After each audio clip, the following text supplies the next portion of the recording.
हज़रात गिरामी, ये मकाम था कि हम नातिया अशार समात कर रहे थे और बड़ी अकीदत निस्बत के साथ आपने इस कलाम को समात किया और इस यकीन के साथ अब हम इस मुशायरे में गज़ल के सफ़र का आगाज़ करेंगे। मगर उससे कबल हमारे इस मुशायरे के जो सदर ज़ीवकार हैं, चेयरमैन फतेहपुर मोहतरम इरशाद कमर, और बल्कि ये कहूँ कि कमर के मानी जैसा कि चांद के होते हैं, तो उनके आने से ही वाकई इस महफिल में हम सबको रोशनी का एक अंदाज़ा हुआ, रोशनी का एहसास हुआ।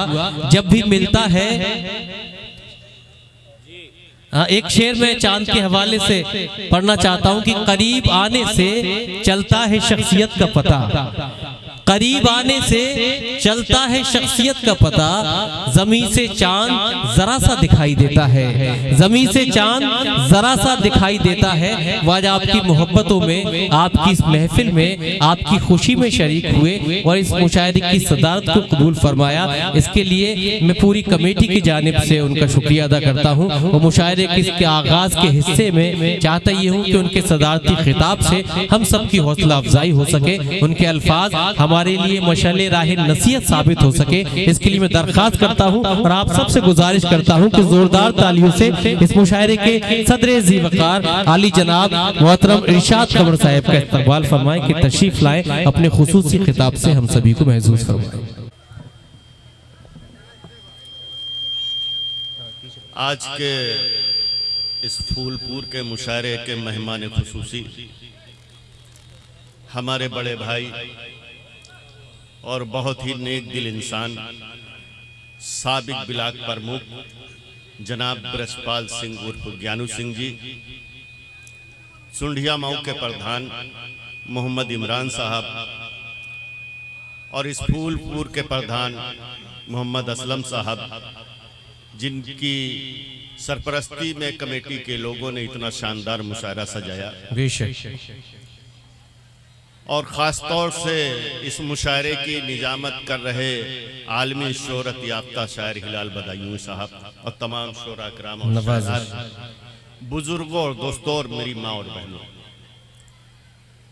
चूँकि आज इस मुशायरे में हमारे मेहमान खुसूसी जनाब ब्रजपाल सिंह उर्फ ज्ञानू सिंह जी हैं, तो इसलिए शुरुआत में किसी एक शेर से करना चाहता हूँ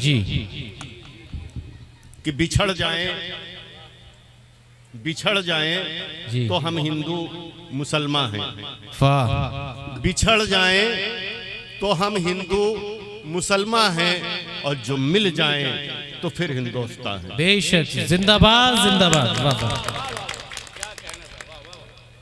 बुजुर्गों और दोस्तों, मेरी माँ और बहनों, मैंने जितने भी ऐसे जलसे देखे और जो भी मेहमान खुसूसी या सदर रहे जी, या जो भी हमारे जिम्मेदार होते हैं, और वो जब बयान फरमाते हैं तो ये बात जरूर कहते हैं कि अपने बच्चों को तालीम की तरफ जरूर ले जाइए।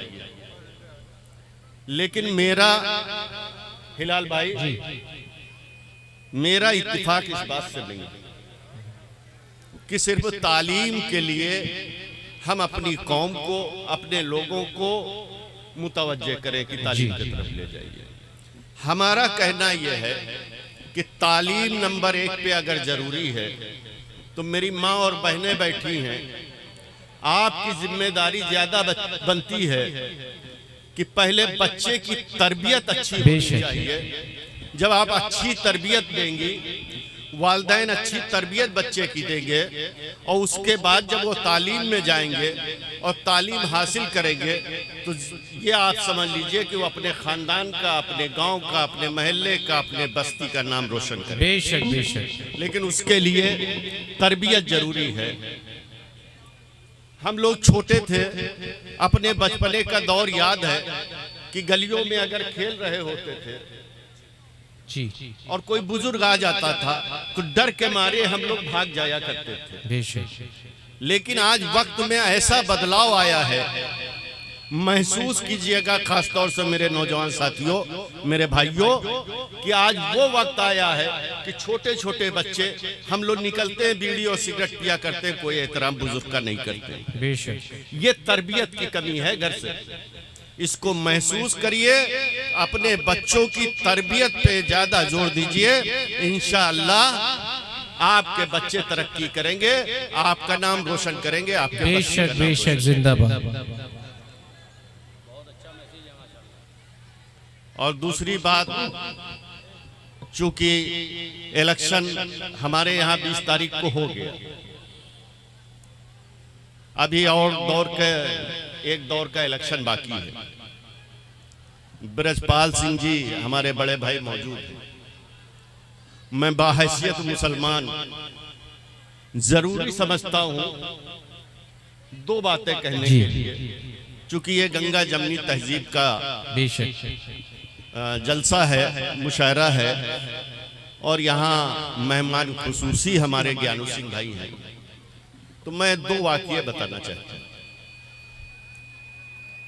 एक वाक़या, चूंकि मैं चाहता ये हूँ जी कि मुसलमान क्या है और इस्लाम क्या है, कम से कम लोग इस बात को समझें। पता नहीं क्या जहन में रखते होंगे कि इस्लाम वाले कैसे होते हैं। जी, मुतवज्जो रहिए दोस्तों, बड़ी कीमती बात चेयरमैन साहब बता रहे हैं।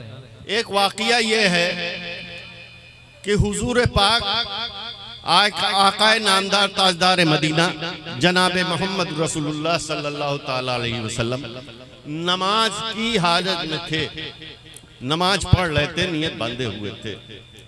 कोई एक शख्स पीछे से आता है और आपके कंधे पे पड़ी हुई कमली का दामन पकड़ता है और हिलाता है कि आका मेरी बात सुन लीजिए, अगर इस वक्त आप मेरी बात नहीं सुनेंगे तो मैं भूल जाऊंगा। जी, दोबारा फिर वो वही अमल अपनाता है, दामन हिलाता है और कहता है आका मेरी बात सुन लीजिए, अगर ये बात आप मेरी नहीं सुनेंगे तो मैं भूल जाऊंगा। और जब दोबारा वो इस अमल को अपनाता है तो आकाए नामदार ताजदार मदीना जनाब मोहम्मद रसूलुल्लाह सल्लल्लाहु ताला अलैहि वसल्लम नियत तोड़ देते हैं और उस शख्स को लेके मस्जिद के बाहर जाते हैं, उस जगह के बाहर जाते हैं और उसकी फरियाद को सुनते हैं, उसकी जरूरियात को पूरा करते हैं, उसके बाद आकर नमाज अदा करते हैं। ये इस्लाम वाले लोग हैं, ये हमारे नबी पैगाम दे के गए हैं। नहीं जानते थे कि वो किस कौम का है, वो यहूदी है कि नसारा है कि इस्लाम वाला है। एक दूसरा वाकया मौलाना रूम साहब को मैं कोट करता हूं। जी, एक चरवाहा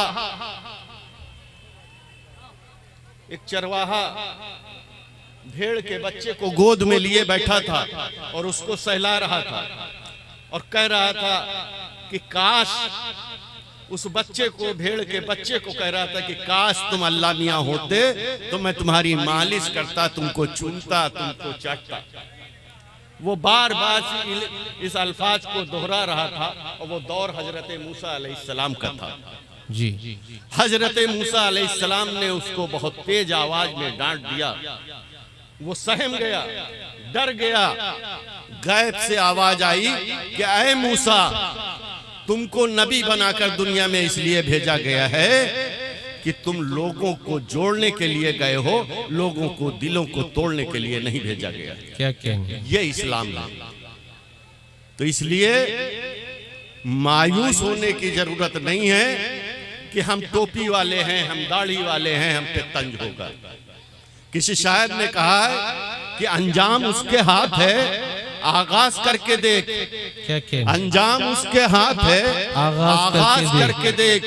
भीगे हुए परों से भी परवाज करके देख। वाह वाह वाह। कभी हिम्मत मत हारना, मायूस मत आना, कभी मायूस मत होना। हालात आते जाते रहते हैं, हालात बदलते रहते हैं और इंशाअल्लाह हालात बदलने जा रहे हैं। इन्हीं अल्फाजों के साथ बहुत बहुत शुक्रिया। खुदा हाफिज।